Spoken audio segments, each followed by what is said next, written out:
broccoli and greens. All right. Hey, what's going on? Welcome to the Broccoli Ain't Green Show. I'm your host, Mr. Wonderful Will. Along with me is Two Salt Spam. Yeah, boy. We hope you all having a great week. Today we want to talk about something that is very important and some information we have done some research on now, and it's going to be very valued to Black history. So, no further ado, I want to introduce Two Salt Spam. He's going to give us some good history about good Black history. Yeah. Hey, and today we're going to talk about a lot of stuff that's affected by history. You know, a lot of inventions that were discovered by our people, but we didn't get credit to due to the system, how the system was. And so we just have a list of a lot of different ones, and then we'll probably step up, up into the future. We have future inventors too, but we're going to mainly do stuff that was dealing with when blacks weren't allowed to get patents. Right. Yeah. So there's a lot of that stuff was happening. A lot of people don't know stuff that had been invented by blacks and everyday use. It's just regular everyday use. Right. Yeah, because we're gonna start out with the patent system. Was started in 1787, but blacks were excluded. And one thing when it went federal, it allowed blacks, even in slave states, free men to get patents and everything. But even still, you still had a problem. A lot of times they still wouldn't patent anything for you unless you partnered up. Right, but what year white man? That was in 1787 when they started the federal. That's when they started the federal level. Yeah, yes. Oh, so they had it at a state level too. Yeah, they had it first. States did.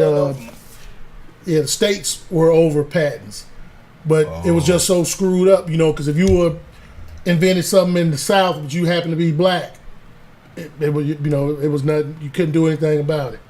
And so it went, they took it, made it a federal. So if you could do something, but you still had problems if you were in the South. So that's obvious. Yeah. Then one of the first ones I'm talking about is Henry Boyd. And he was born in Kentucky in 1802. And all this time, you've been sleeping on a bed with headboards and rails. Right. Never knew that it was a black man that invented it. Never knew that, man. What you saying? A black man invented a bed? Yes. The headboard, bed rail, Yeah. He probably didn't do the mattresses and stuff. The white folks probably got the mattresses. Yeah, but we got the bed. If so, anytime you lay on a bed, if you have headboard, rails, the sideboards and the footboard, right? It was a black dude. It was designed by Mr. Boyd. By a black guy. Yeah, but they said that he couldn't. He had bought his freedom, but they still wouldn't allow him to get a patent on it. So he partnered with a white guy, and rest is history. He didn't get any credit. Against the white guy. So basically, the white guy saw an opportunity and used his name. Yeah. And kind of did a. You think he did a con job on him? So they're like, wait, hey, let me use it. Then I can just be the face of your invention. I can just give you. Then you get your proceeds on that. Yeah. But it was partially both because the black guy knew that he couldn't get it. Couldn't get it, so he partnered. But basically he started out with a partner. But it's like you start out partners, but then all of a sudden you cut out. You know what I'm saying? But at the time, if you were a partner like now, if you start out some partner, you get bought out. Now they don't. Then they didn't do it. He started out with partner, even though he was free, but he was still he had just bought his freedom as from a slave. But they could just cut you out anyway, man. You wouldn't. You just stuck. Wow. You lost out. Yeah. What else you got? And then Benjamin Montgomery, born in 1819, he discovered it was a propeller for shallow water. To bring on the steamboats. Oh, so that what makes the boats move. Yeah, because previously on the big ships when they came in from the ocean, once you get to shallow water, they couldn't use that engine or with a steamboat. Couldn't get it in, but the shallow one, when they enabled them to get it in close, bring it in shallow water and bring medicine, food, and all of that good stuff on there. But he they really tried to screw him though, man. How's that? Because he actually went and put in for a patent but they wouldn't let him. He was a slave, and so they wouldn't let him do it. So his owners went and tried to patent it, but what in turn got them, they said since they weren't the original owners, they couldn't patent it either.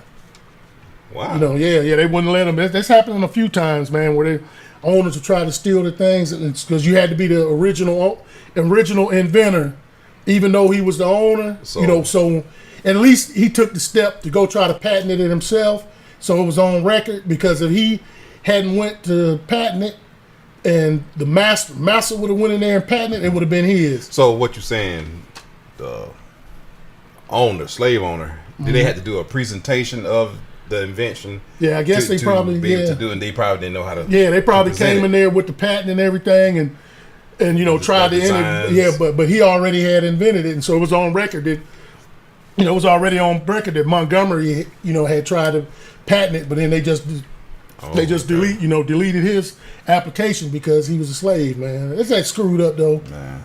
You can come up with something, and a great idea to help everybody. It didn't just help slaves, freed slaves, white folks. It helped everybody, but just because everybody can benefit from it. But they won't let you do it because you're black or even. And that's why I said, man, really, sometimes being a freed slave that wasn't much better than being a slave, man. Thing is, unless you escaped up north. Yeah, that's what a lot of them done. They did back in the day. Yeah, and then this other one that we're going to talk about is, man, it's crazy. George Jefferson from the Jeffersons needs to, they should have really paid homage to this guy. George Jefferson. Yeah, George Jefferson for the cleaning business. If you didn't know that, it was a black guy. Thomas Jennings. He was the first successful black person to get a patent in 1821 for dry cleaning. Dry cleaning. Yeah, for dry cleaning, man. And what is his name again? Thomas Jennings. Thomas Jennings. Yeah, the first successful black person to get a patent. Oh, he was the first. Yeah. So you see, from patent system was federal in 1787. And matter of fact, they said that's when it went here. But the patent system was written even before the Constitution. So, but it took till 21 before a black man was able to get anything patented. That's a good while, man. It seems like you would be able to, hey, especially if you bought your freedom, but hey, still. So he invented those steam presses and all that stuff. Yeah, man, steam clean. That's why you so funky fresh with your chain. Oh, right. You go put your pressed clothes on, put your chain on, man. You looking funky fresh, man. Okay, and then we also, for the cotton scraper, which was the beginnings of the cotton gin. There was a black man that did that, named Ned, and that's messed up, man. The only thing they got you down is Ned. Oh, that's what they got. Yeah, in the Ned. books. Yeah, he was the Ned. That's how they had him in the books. But one good thing, his owner, even after he got rejected. He got rejected because they tried to get him to do his own patent. But he got rejected, and then his owner tried to get it. But they said since he got into another one, since he wasn't the inventor, he got rejected. Mm-hmm. But his owner still kept selling it. But on all the ads, they even have you can look up ads from back in the day. The owner still advertises it and publicizes it's invented by a slave, which still messed up. A slave, but he still put the guy's name that he was one of his slaves that invented it. Because back in the day, even if you invented something, I don't care what it was, a lot of times, because a lot of inventions have gone on, man, that are big now, that you'll never know, because at the time the owners owned slave, you were property. If you invented anything, right? You know what I'm saying? It was because the owner. They take credit. Yeah, they got credit for it. It's a lot. They have papers on. Mm-hmm, yeah, it's a lot of stuff, man. Matter of fact. A drink that a lot of people love, Coca-Cola. I know I was in Atlanta one time, and I ran into this older black guy, man, like down in near the Little 5 Points area, like Inman Park area. Oh, that's like east of Atlanta area. Yeah, like the East Atlanta area, and ran into me and my buddy ran into this older black guy, man. Could barely walk. He had a cane, but he was still having problems, man. But we got to talking to him, man, and he was telling us. He told us that about Coke. And they said it was a black woman that had invented it, and she just had it for the neighborhood, like a little store. She was selling it there, Right. and somebody came, got it and found out about it, because it started out being kind of like medicine, to help out like upset stomach and all that. But it got the good, everybody liked the taste of it, and then they ended up bottling it, and they say it used to be made with real cocaine. But anyway, It was. yeah, and so I saw the ingredients I remember when I was little, and I read the ingredients. It actually had cocaine in it. Yeah. It was not the powder cocaine like drug users use. It was the plant. I bet that sure was good. I'm pretty sure there were a lot of people addicted to it. Yeah, 'cause I So love good. Coke. I'm a Coke man, not a Pepsi man. Yeah, I know, me too. Yeah, but the guy told us, he said, man, that he's old black dude. He's like, yeah, man, them white folks came in here and gave her like, I know it wasn't much, man. Maybe I know less than $1,000, but I think he said like $300-400 For the recipe. Yeah, for the recipe, and and got it, Wow. Yeah, took the whole thing with Coca-Cola, but then when you go back and research, I know I saw they said whenever Pepsi was invented, they started out Pepsi. Most black people drank Pepsi when they invented it, because they used to say Pepsi was for black people and Coke was for whites.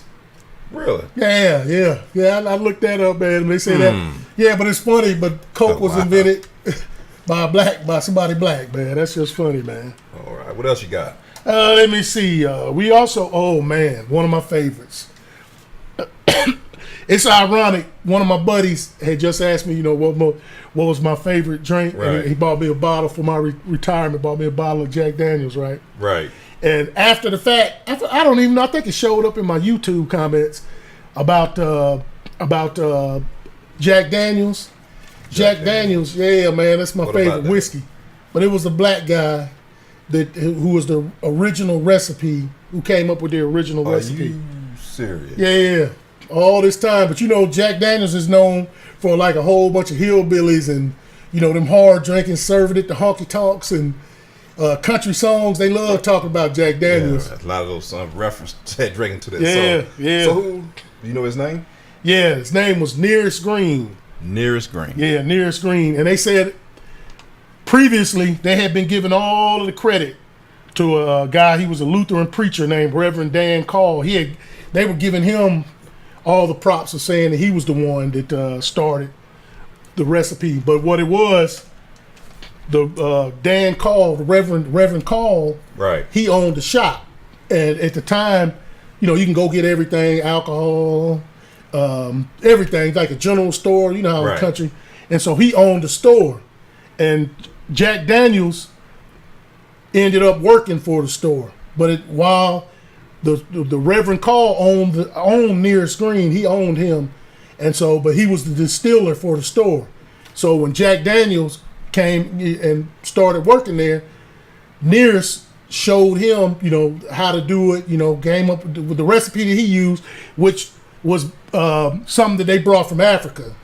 It was a recipe from distillery from Africa that he brought in. And so he showed Jack Daniels as a young guy, and he showed Jack Daniels that. So Jack Daniel ended up later on, after he left, he went and started his own company and, just started blowing up from there. But Jack Daniel, he ended up hired two of Nearest Green's sons. And I watched the documentary. It was a black female did it. It was a real good documentary you can find on YouTube. Right. But three of his descendants actually still work at the main plant in Tennessee for Jack Daniels. But it's just kind of screwed up that his descendants aren't paid like Jack Daniels. This is what this man came up with. The only thing that stopped him, well, even if he probably could have done it, man, then people wouldn't have bought his stuff. Done his own thing. If he tried to break out and do his own company, because first off, they wouldn't let him get a space to brew it and all this stuff. Man, it'd been more of a hassle. So you always had to hook up with somebody white. Right. But one good thing, I don't know if they did it on purpose, but they said now that Jack Daniels is coming out, and they're finally acknowledging and giving this Nearest Green all of his props on for what he did. And then because Jack Daniel died in 1911, and they said that was before he never officially recognized what Nearest Green had did. But now it's come to find out, and on the family interviews with Nearest Green's family, they've always known about it. You know, they said they all knew about it from generations passed on, that he's the one that did it. And because, you know, I know when my grandmother was living, they'll tell me stories about this and that and stuff. And it's come to find it's a whole lot of truth to a lot of stuff that they were saying back then. Mm-hmm. But, you know, we didn't write the history. So that's what's just screwed up, man. You know, a lot of it's plenty. It's so many more things, like the first open heart surgery, man. I got a stutter right there. Right. Yeah, but there's so much stuff that they did, but then people want to say that black people can't do this and black people can't do that. Right. But they'll, you know, quit, you know, stealing our stuff, man. Just think if Jack Daniels, Nearest Green's family, at the time, if they had been able to patent it and do their own thing and all this, how rich then his family would be, you know? And that stuff is generational, you know. Right. When you have kids, your kids already know, hey, I got a job. I'm gonna be rich. Just passed on, man. Right. Coca-Cola. If that lady, I forgot the lady's name. He knew the black guy I talked to earlier about Coca-Cola. He knew the lady's name and everything. They all in that little area right down there for a lot of the older blacks, but a lot of them are dead. But I'm pretty sure all their family members know the stories, you know, that they pass on about Coca-Cola. But like now, you'd probably never get the credit because I'm pretty sure Coca-Cola, even if they know, they're not going to acknowledge, oh, it's a black woman. Well, they'll have to come back and pay and all this stuff. If someone can do the research and show documents, they have to give that credit.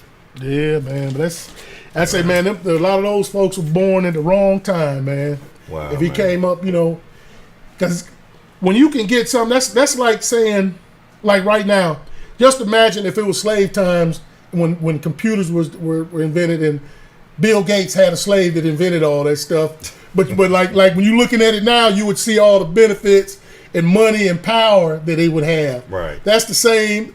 Those people, his descendants would be at the same point as like Bill Gates people right now, man. If they would have done that, because that stuff has been around hundreds of years, man. But it just, you know, it just got screwed over. Well, I'm tell you, man, you just filled my head with a lot of information. Yeah, man. And I hope you all learn from this.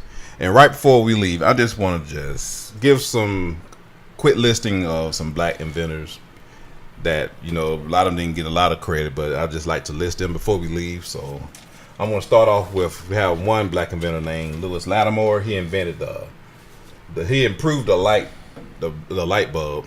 And we have Madam C.J. Walker. She created the black hair products. She was the first black woman to become a millionaire. And then you have Percy Julian, pioneer the field of synthetic chemistry. And we have Garrett Morgan, inventor of a traffic signal and gas mask. Wow. And you have Elijah McCoy, inventor of the automatic lubricator. Then we have Fred Jones, developed refrigeration system for trucks. I remember that one. Then you have Daniel Hale Williams, pioneer of open heart surgery. You just mentioned him. Yeah. That's him. And you have Jan Matt Ziegler. He invented an automated shoe lasting device. Then you have Dr. Charles Drew, pioneer of the modern blood bank, that plasma. And of course, the infamous one, George Washington Carver, invented thousands of uses of the peanut. Yeah. Right. Hey, man, I got some other stuff to show you. This stuff is presidential. It's deeper than us, man. It's deeper than us. What's that? But, you know, just a little small facts, just kind of, some of it was, you know, kind of ironic and funny. But George Washington had on his plantation, he had black distillers. Like come to find out, a lot of people that had money, enough money to own a plantation. Right. They had their own distilleries. And I knew this one Asian guy. They do that, like where he's from, like a bunch of different little villages. All of them, you know, distill their own type liquor. You know, have their own stuff.